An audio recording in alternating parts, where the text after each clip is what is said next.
I recently heard a man claim that the Babylon Bee, a online article site, is satanic.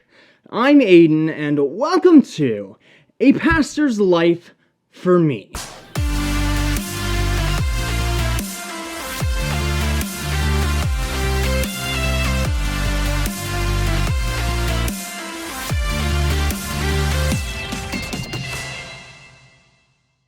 So if you are unaware as to what exactly the Babylon Bee is, I will tell you. In essence, it's an online satire article site, with a focus on Christian and church-related things, as well as politics, current events, news, celebrities, pretty much anything popular going on. Some titles and articles to give you a bit of perspective are: Enlightened Minecraft character denies existence of game designer. Progressive believer ensures survival of Christianity by denying every major Christian doctrine. Joel Osteen, Benny Hinn to speak at first annual HeresyCon. Paul Washer to preach at Super Bowl halftime show. Local Protestant thanks God that he's not like those messed up Catholics. Trump authorizes use of Mount Rushmore laser eyes. Worship leader helpfully shouts out next line in case you can't read it on giant projector screen behind him. And my personal favorite, John MacArthur soars out of Lakewood church rafters to elbow drop Joel Osteen. Houston, Texas, after Joel Osteen took a Bible verse out of context for the 5th time during his Sunday morning service, Pastor John MacArthur reportedly launched himself out of the hidden perch in the rafters of Lakewood Church and elbow dropped the prosperity preacher, knocking him out cold. God wants to give you a future and a hope. Isn't that encouraging? Osteen preached several minutes into his message. This means that if you're struggling with your finances, the Lord wants to bless you with a new home, new car, or promotion. You can be sure, in fact. But Osteen wouldn't be able to finish his sentence as MacArthur couldn't take anymore. He hurled himself from his hiding place, screaming, "Discern this, you wretched scoundrel!" as the shocked audience looked on.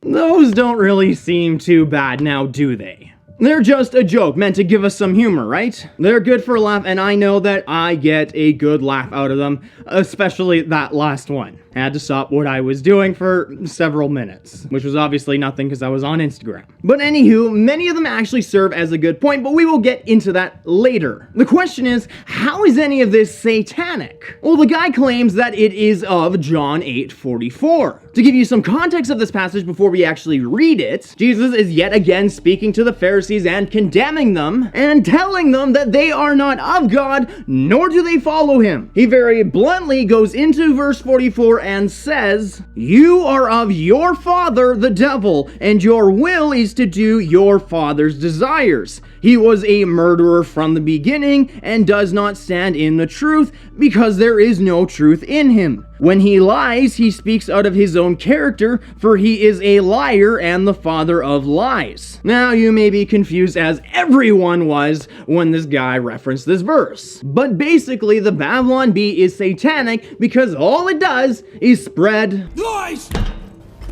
deceptions. Really? You know, I'm always surprised by some of the lengths that people will go to. And I do want to note that this wasn't just some average churchgoer who was confused. This was a guy with a theological and biblical language background. And yet, he took this verse wildly out of context to try and make his argument. We're not going to go into a bunch of his wild comments, but nonetheless, does his point have merit? Well, with the above articles, obviously not. They're completely comedic and nowhere close to reality. But there are other articles that the Babylon Bee posts that some could and do mistake to be true if they did not know that this site was a satire. Articles like these. Pope apologizes for Catholic Church's carbon emissions from burning heretics at the stake. MasterClass replaces all instructors with Greta Thunberg. Bibles pulled from shelves for outdated idea that all humans are of one race and made in the image of God. Paw Patrol replaces Chase the Cop with Carl, the Antifa rioter. With statues gone, pigeons forced to poop on rioters. New York bans use of all scientific medical advancements made by Christians. Government announces lockdown of all fast food restaurants to prevent heart disease. There are tons more like these, and one of the points that the guy made was that the site was satanic because some people believe that these articles are true. These writers are then deceiving people, even if unintentionally, and are therefore doing the devil's work. Come on. I mean, really. And I don't mean to make fun of this guy, or to call him stupid or anything like that. But he is highly educated and he is making ridiculous arguments, and no, he is not trolling. How are these arguments ridiculous? Well, I am glad you asked. There is actually a purpose behind the Babylon Bee. Humor and satire. And I have shown you both extremes of articles. It is more so the satires that are in question. But they actually show us a lot about our culture and our mindset. Basically, a satire is taking an argument, a principle, a characteristic, something of that nature or sort, and apply it to some sort of a story or something else to teach a lesson of sorts. That was a little bit broad. In the case of the Babylon Bee, it is to often show the ridiculous mindset that we can have in the church and in our culture. By taking these ideals or these things that we do in culture and in our churches, and by writing these silly articles or stories about it that are obviously not true, we can sort of see where we do this in our churches, in our Christian lives, in politics, in our culture, in society, wherever. It is meant to better open our eyes to our worldview so that we can live out our faith in a way that is more biblical. It's not satire for no purpose, but actually for our Christian growth. Now, the purpose of the site being set aside, I'm also going to say that the articles are not lies. There is a clear difference between a satire and a tabloid. A satire is a fictional story never meant to deceive somebody. A tabloid is a tabloid with the sole purpose to deceive somebody. Completely different. A satire is not inherently lies, a tabloid inherently is. Let's take a couple of these Babylon Bee articles as an example. New York bans use of all scientific medical advancements made by Christians. At a glance of this title, you may think that it's a real article. Has New York City banned these advancements made by Christians? Is this a possibility? Upon beginning this article, you read that some of these advancements that they are now denying include gravity, Kepler's law, some surgical procedures and medical procedures, and other things that Christians have discovered and had made advancements in. Nope, those are all out the window now because they have been made by Christians. We get into some quotes and we read, "We can't allow New York to receive medical treatments originally discovered by biased, hateful, bigoted Christians," Mayor de Blasio said in a speech. "We are just looking to keep our city safe from bigotry." In fact, the very idea of hospitals itself is intertwined with the problematic, bigoted, hateful Christian faith. And so all hospitals have to go, said New York City Council Speaker Corey Johnson. "We must return to the enlightened utopia before Christians foisted their hateful scientific discoveries on an innocent, unsuspecting humanity." By the end of the article, it's obviously pretty fake. I mean, the mayor and council members are probably not trying to get rid of all the hospitals because it's intertwined with Christian faith. And that's the typical fake nature in how they end their articles so that you know that they are satire. But let's ask a deeper question. What's the purpose of the article? Well, there are real cases where scientific discoveries made by Christians are denied solely because they were made by Christians. Does this happen all the time? No. Does it happen most of the time? No. Does it happen often?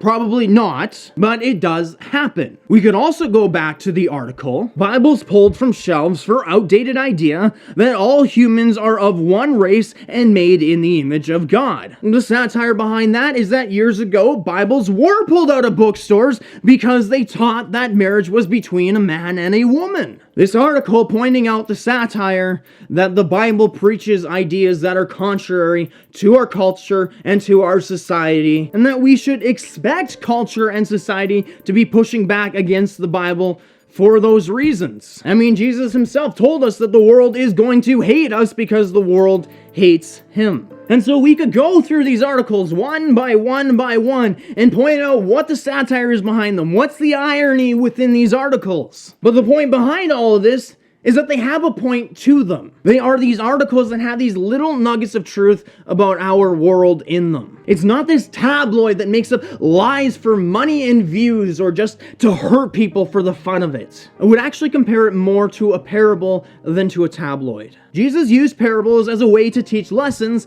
often about the hearts of the people. What's a parable? It's a short story, which would often use the people themselves as the illustration to teach them something. Even the prodigal son, possibly the most famous parable of all time, Jesus used the older brother as an illustration of the Pharisees' hard hearts, and how even though he was close to the father the entire time, he couldn't be further away. And when you think about it, a satire is kind of a form of a parable. And it's not a lie, and it's not a deception. And so the Babylon Bee is not satanic. It's not the devil's work. And a satire is not inherently evil. In fact, the Bible has satires, and the Bible uses ironies all the time. Song of Songs is the book in the Bible that has probably the biggest disservice done to it. In modern years, the past several hundred years, I guess you could say, people have decided to interpret it as erotic or extremely erotic. Make it all about sex as if it's some sort of the Bible's version of 50 Shades of Grey or something like that.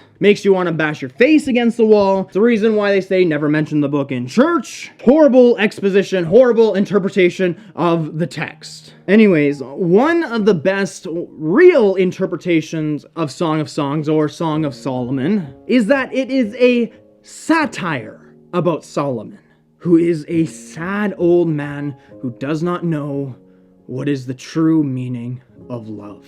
Remember, by the end of Solomon's life, he had 700 wives. And if that were not enough, he had to have 300 concubines as well.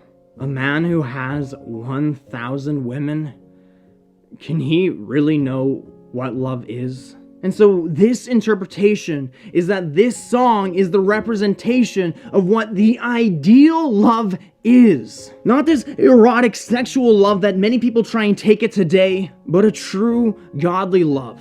But it's a satire, because Solomon, though he's been given the gift of greatest wisdom, though he has riches beyond fathom, he has no idea what love is, though he desperately longs for it.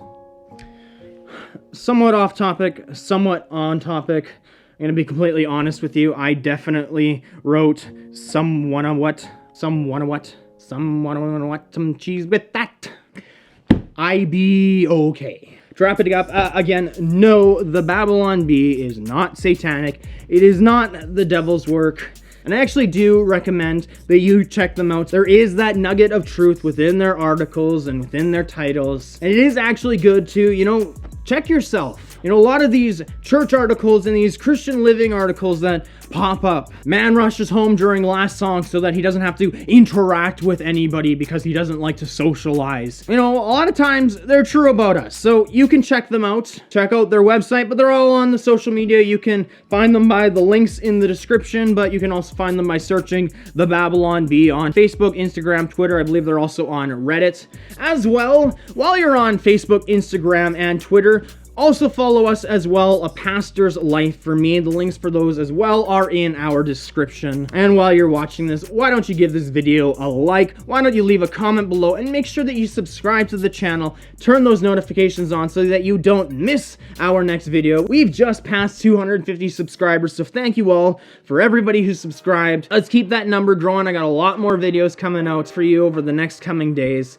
But until then, remember to know the word, do the word, and share the word. But we do it always as I should not be messing up this line, as this is video number 90, I believe. But until next time, remember to know the word, do the word, and share the word. But as always, we do it in love.